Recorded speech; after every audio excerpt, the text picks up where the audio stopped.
Objectif News vous présente l'interview de 18h.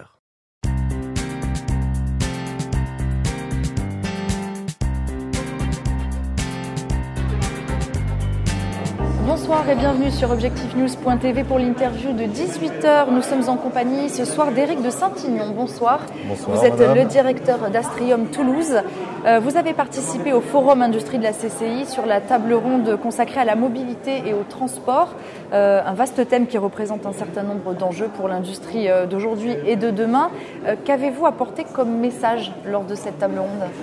Avant d'apporter des messages, j'ai surtout participé à une discussion qui était extrêmement instructive entre des PME, des acteurs institutionnels, le CNES, des grandes entreprises, de différents secteurs d'activité, qui montrent bien toute la complexité de cette problématique, à la fois en termes de l'organisation de pouvoirs publics et de l'organisation industrielle et de son marketing, de son export, de la capacité d'effectivement créer des emplois, faire développer des business et créer des emplois à partir de ces filières-là. Donc la première des choses, c'était, je crois, de discuter, de confronter les problématiques dans lesquelles les uns et les autres on est et de voir comment structurer, comment organiser, quelles sont les actions clés qui nous permettront à terme d'arriver à ces objectifs, de développer de l'emploi, de pouvoir réellement exporter nos technologies, nos savoir-faire de base qui sont nombreux sur la région.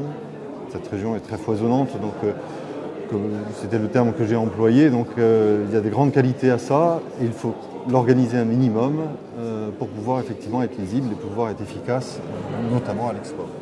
Donc notamment en structurant les filières, c'est un enjeu important. Structurer les filières, c'est un point important qui permet aux grandes entreprises de se situer, aux petites de se situer, de pouvoir bénéficier les uns des autres dans des synergies qui peuvent être entre différents domaines, qui peuvent être effectivement pour aborder l'export.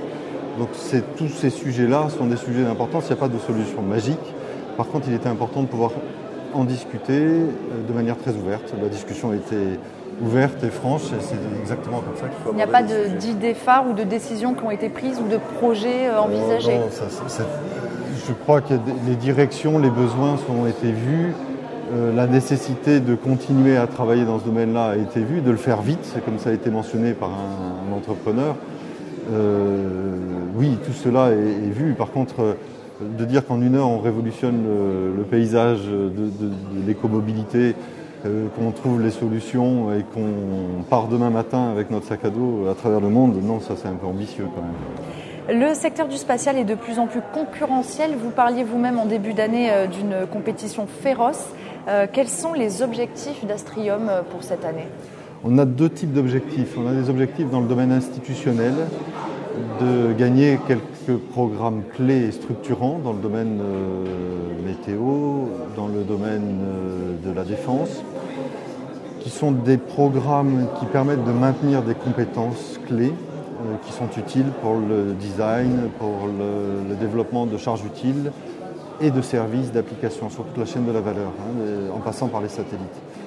Et l'objectif de gagner des satellites de télécommunication, à peu près à la hauteur de ce qu'on peut gagner habituellement en moyenne, c'est-à-dire 4 satellites par an, qui représentent quand même 25% d'un marché mondial, comme je le disais. Effectivement, j'avais eu des mots clairs, qui est un marché extrêmement compétitif.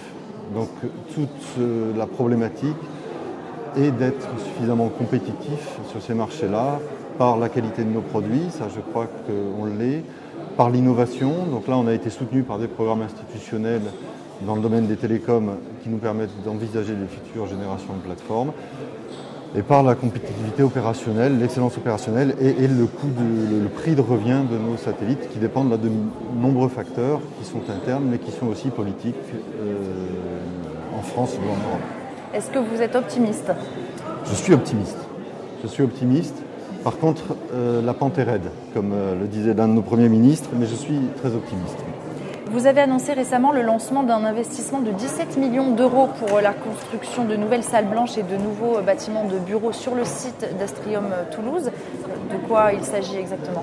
Alors, comme souvent, quand on lance un grand programme de ce type-là, il y a plusieurs raisons majeures qui font qu'en se combinant, nous donne l'énergie d'avancer et de décider ce type d'investissement. La première, c'est que ce site a 30 ans, donc il était nécessaire de commencer à le rénover, à le moderniser, La manière dont on faisait des activités, dont on faisait des satellites il y a 30 ans n'est plus la même que maintenant. La part service est plus importante, le nombre de satellites, les temps de cycle se sont réduits, le nombre de satellites a augmenté. Donc les contraintes opérationnelles ne sont plus les mêmes. Donc il était nécessaire de prendre en compte ces problématiques-là pour réorganiser. On a beaucoup plus de clients mondiaux de différents pays qu'il faut arriver à faire cohabiter avec nos propres équipes, entre eux aussi, ce qui n'était beaucoup moins le cas il y a 30 ans. Donc toutes ces contraintes-là nécessitaient à un moment donné de rénover, de redesigner un certain nombre de bâtiments de bureaux et d'en reconstruire, d'en détruire pour pouvoir effectivement s'adapter.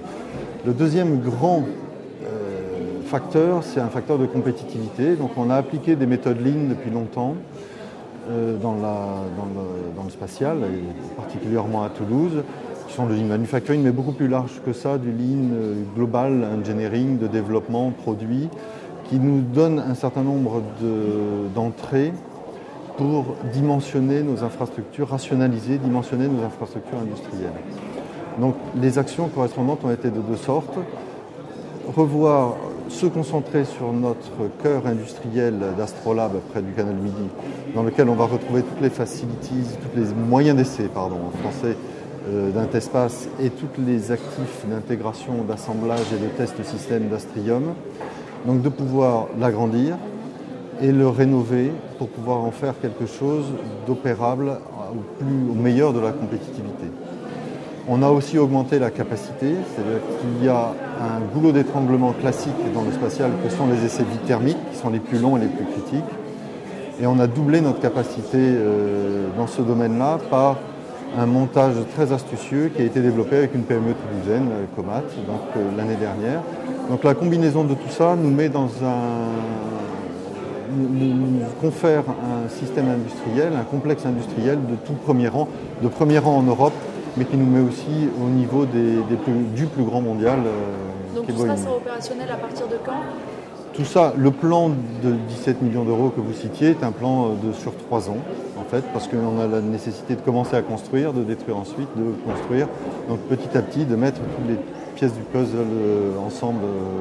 Donc au total, 3 ans. Astrium vient d'annoncer le lancement opérationnel et commercial de la constellation Pléiade complète et de Spot 6. Quelle est la part du site toulousain dans cette réussite, dans ce projet ? Alors, la part de la ville toulousaine, elle est éminente parce qu'on commencera par le CNES, à tout seigneur, tout honneur. C'est un programme du CNES, de maîtrise d'œuvre CNES, depuis Toulouse. Ensuite, la partie Astrium a consisté à être maître d'œuvre du satellite, à développer la plateforme et à réaliser l'ensemble des activités d'assemblage, d'intégration et de test.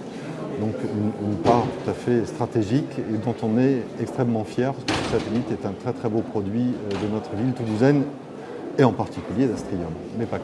Merci Eric de Saint-Ignon d'avoir été avec nous ce soir. Je vous remercie.